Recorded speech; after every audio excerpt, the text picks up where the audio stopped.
ಇವತ್ತು ನೀರು ದೋಸೆ ಹೇಗೆ ಮಾಡೋದು ಅಂತ ಹೇಳಿ ನೋಡೋಣ. ನಾನು ರಾತ್ರಿನೇ 2 ಲೋಟ ಅಕ್ಕಿಯನ್ನು ನೆನೆ ಹಾಕಿಟ್ಟಿದ್ದೆ. ಸೊ ಅದನ್ನು ಬೆಳಿಗ್ಗೆ ನಾನು ರುಬ್ಕೊಳ್ತೀನಿ.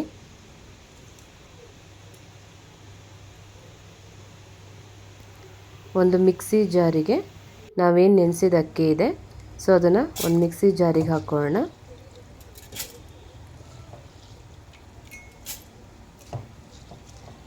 ನೀವು ಬೇಕಾದರೆ ಇದಕ್ಕೆ ತೆಂಗಿನ ತುರಿನೂ ಕೂಡ ಮಿಕ್ಸ್ ಮಾಡ್ಬೋದು. ಸೊ ನೆನೆಸಿದ ಅಕ್ಕಿಯನ್ನು ಮಿಕ್ಸಿ ಜಾರಿಗೆ ಹಾಕಾದ್ಮೇಲೆ ಸೊ ರುಬ್ಬಕ್ಕೆ ಎಷ್ಟು ನೀರು ಬೇಕೋ ಅಷ್ಟು ನೀರನ್ನು ಹಾಕ್ಕೊಂಡು ಫೈನ್ ಪೇಸ್ಟ್ ಆಗೋ ತನಕ ಅದನ್ನು ರುಬ್ಬಬೇಕು. ನಾನಿಲ್ಲಿ 2 ಲೋಟ ಅಕ್ಕಿನ 2 ಸಲ ರುಬ್ಕೊಂಡಿದ್ದೀನಿ.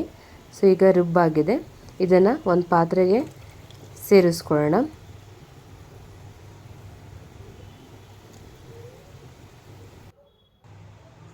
ಒಂದು ಪಾತ್ರೆಗೆ ಅಷ್ಟು ಅಕ್ಕಿನ ರುಬ್ಬಿ ಹಾಕ್ಕೊಂಡಿದ್ದೀನಿ. ಇದಕ್ಕೆ ರುಚಿಗೆ ಎಷ್ಟು ಬೇಕೋ ಅಷ್ಟು ಉಪ್ಪನ್ನು ಸೇರಿಸ್ಕೊಳ್ತೀನಿ. ಆಮೇಲೆ ನಮಗೆ ತಿಕ್ನೆಸ್ ಎಷ್ಟು ಬೇಕೋ ಅಷ್ಟು ನಾವು ಅದಕ್ಕೆ ನೀರನ್ನು ಸೇರಿಸ್ಕೊಳ್ಳೋಣ. ನಾನಿಲ್ಲಿ 1 ಗ್ಲಾಸ್ ನೀರನ್ನು ಮಿಕ್ಸ್ ಮಾಡ್ಕೊಂಡಿದ್ದೀನಿ. ಸೊ ಕನ್ಸಿಸ್ಟೆನ್ಸಿ ಈ ಥರ ಇರಲಿ. ನಿಮಗೆ ಇನ್ನೂ ತೆಳ್ಳಗೆ ಬೇಕು ಅಂದರೆ ಇನ್ನೂ ಸ್ವಲ್ಪ ನೀರನ್ನು ಹಾಕ್ಕೊಳ್ಬೋದು. ನೋಡಿ ಈ ಥರ ಕನ್ಸಿಸ್ಟೆನ್ಸಿಯಲ್ಲಿ ನಾನು ಮಿಕ್ಸ್ ಮಾಡ್ಕೊಂಡಿದ್ದೀನಿ. ಸೊ ಇವಾಗ ಒಂದು ತವಾಗೆ ಎಣ್ಣೆನ ಚೆನ್ನಾಗಿ ಅಪ್ಲೈ ಮಾಡ್ತಾಯಿದ್ದೀನಿ. ಎಣ್ಣೆ ಚೆನ್ನಾಗಿ ಅಪ್ಲೈ ಮಾಡಿದರೆ ನೀಟಾಗಿ ದೋಸೆ ಎದ್ದೇಳುತ್ತೆ.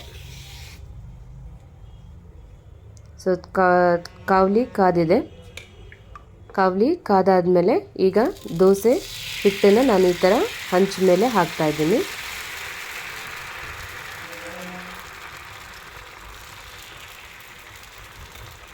ಆಮೇಲೆ ಒಂದು ಲಿಡ್ಡಿಂದ ಕಾವಲಿನ ಮುಚ್ಕೊಳ್ಬೇಕು. ಒಂದು 2 ಮಿನಿಟ್ಸ್ ಆದಮೇಲೆ ಅದನ್ನು ತೆಗೆದಾಗ ದೋಸೆ ಬೆಂದಿರುತ್ತೆ. ಸೈಡ್ಸನ್ನೆಲ್ಲ ನಾನು ಈ ಥರ ಬಿಡಿಸ್ಕೊಳ್ತಾ ಇದ್ದೀನಿ.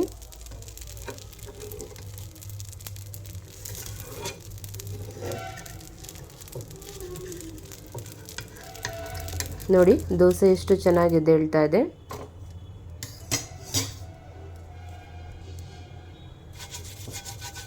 ಮತ್ತೆ ಎಣ್ಣೆ ಹಚ್ಕೊಂಡು ನಮಗೆ ಈ ಸಿಚುವೇಷನಲ್ಲಿ ದೋಸೆ ದಪ್ಪ ಆಗಿದ್ದರೆ ಗೊತ್ತಾಗತ್ತೆ. ಸೊ ಆವಾಗ ಬೇಕಾದರೆ ಸ್ವಲ್ಪ ನೀರನ್ನು ಮಿಕ್ಸ್ ಮಾಡಿಕೊಂಡು ನಾವು ದೋಸೆಯನ್ನು ಮಾಡಿಕೊಂಡ್ರೆ ಇನ್ನೂ ಸ್ವಲ್ಪ ತೆಳ್ಳಗೆ ಬರುತ್ತೆ.